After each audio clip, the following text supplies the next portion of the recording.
The Panthers picked up, well, a meaningless point, and the Canadians were able to pick up two big points in their playoff push last night.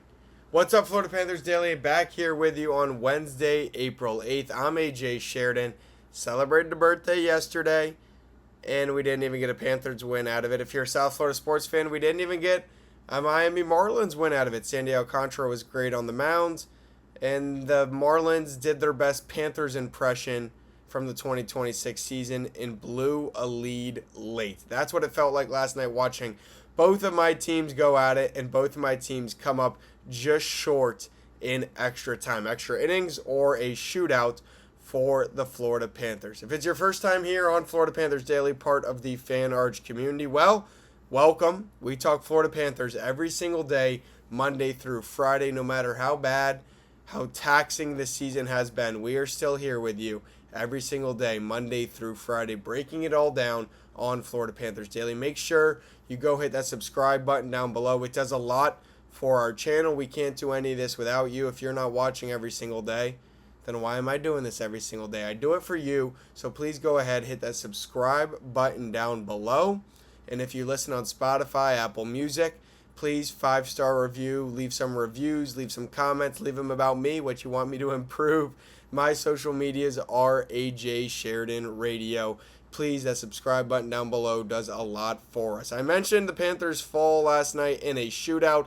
The final score was 4-3. The Panthers got on the board first and would take the lead into the first intermission. They would also take the lead into the second intermission 2-1.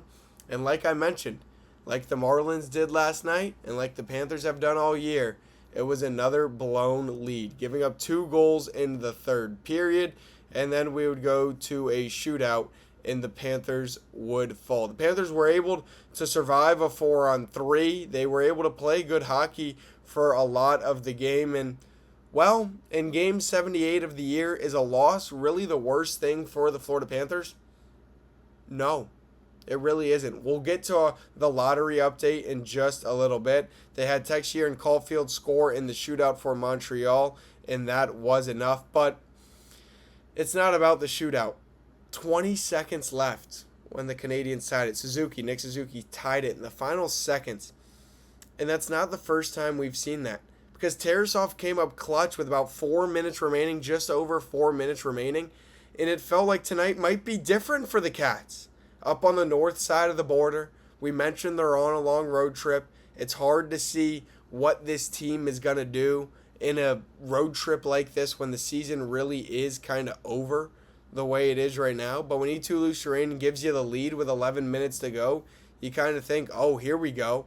And then Gustav Forsling made a great defensive play with just under 7 minutes to go. A great forecheck. Got the puck back for the Panthers. And it looked like the Panthers were going to run away with it. What a goal. I mentioned Eetu Sheridan. I know there were some tweets going on E-tip Sheridan because that tip-in goal was awesome with just over 12 minutes to go for the Florida Panthers. And it looked like it maybe would be that night for the Cats, that they hold on to one of those late games. They were dominating through 2 periods. The shots were 21-14. It felt like a football game. I've mentioned the Marlins. Now I'll mention football. I love sports. That's what I do here on Florida Panthers Daily. So if you love sports too, go ahead, hit that subscribe button down below. But it really felt like it was the Florida Panthers games to win. The attempts, 42-32 after 2 periods. So not only the shots on goal were the Panthers dominating, it was shot attempts also. They hadn't trailed the whole game. The Panthers did not trail once in this game last night to the Montreal Canadiens. Fun fact, they have the most Stanley Cups out of anyone. I did know that, but I've been giving some tests to some of the students here at the University of Florida where I work, and one of the questions is who has the most Stanley Cups. It is the Montreal Canadiens, and it goes to a shootout, and, well, the Panthers just fall short again. It was a big win for the Montreal Canadiens. I mentioned it here on Florida Panthers Daily yesterday. If you watch us every single day, because you know we go Monday through Friday, you knew they would come out with some juice because where they sit in the playoff standings. But, man, like, it gets old. I know the season's done. I know we only have a few games left. But, man, like, it really takes a toll as a fan. This is when the true fans really start to show their colors. The true fans are still sitting here watching us on Florida Panthers Daily every single day, Monday through Friday. Because it's a game like those that will really test your patience. And speaking of patience, well, another player out for the year. It really sums up the year for the Florida Panthers, just a year of injuries. And I know I had people in my comments saying maybe it's not the injuries, maybe it was the goaltending we got all year. We'll react to some of your comments that we've had over this week coming up later on in the week. So drop some comments down below if you have thoughts on this Florida Panthers season, because we will respond to those comments here on Florida Panthers Daily later on in the week. But Dmitry Kulikov, he just returned to the Florida Panthers after missing 5 months with a shoulder injury. He gets a puck to the face.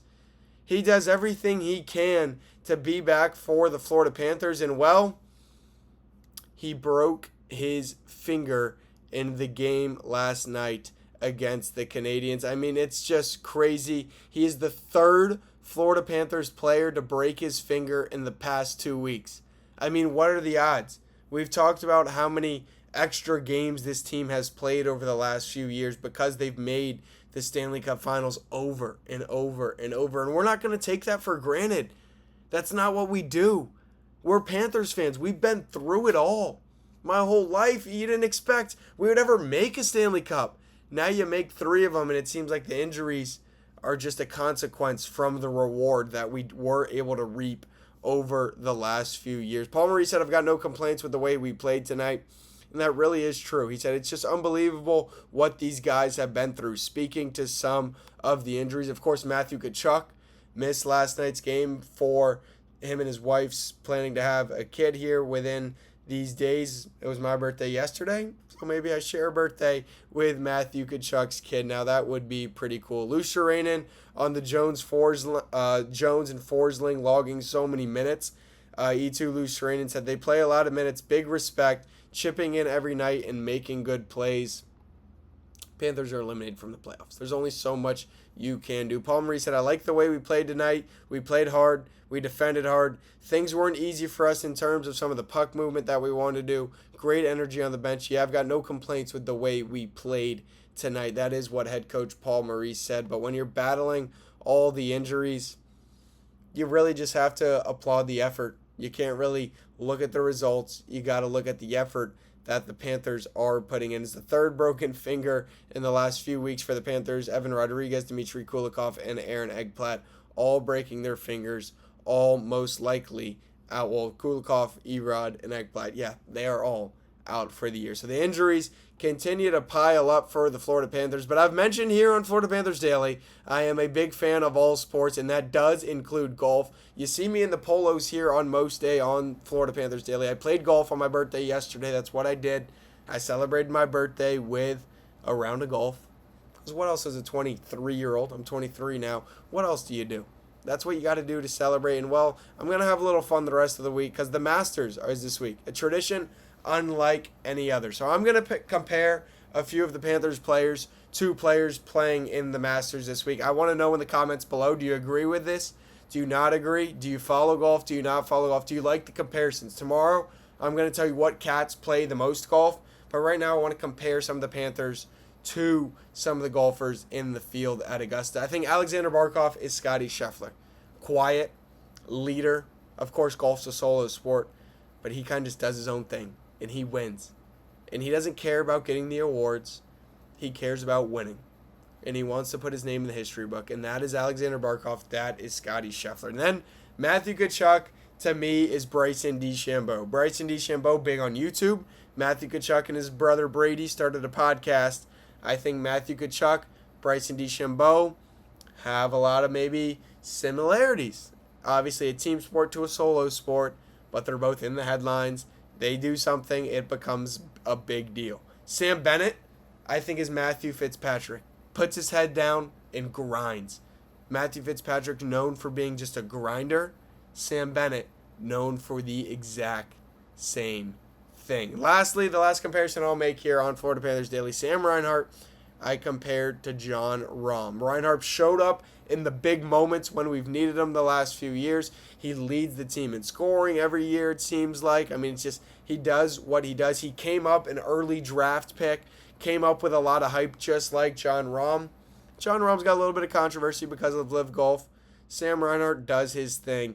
Those are my 4 comparisons for players playing in the Masters that also compare to the players on the Florida Panthers. Again, leave us comments down below if you agree with me, if you disagree. Tomorrow I'll talk about which cats play the most golf because the Masters is getting underway tomorrow. Lastly, let's take a look at the draft lottery because we've mentioned it a few times. The Panthers are fighting for that top 10 pick, and while not much changed last night, the Panthers still sit 6th in the draft lotto. 78 games played with 78 points.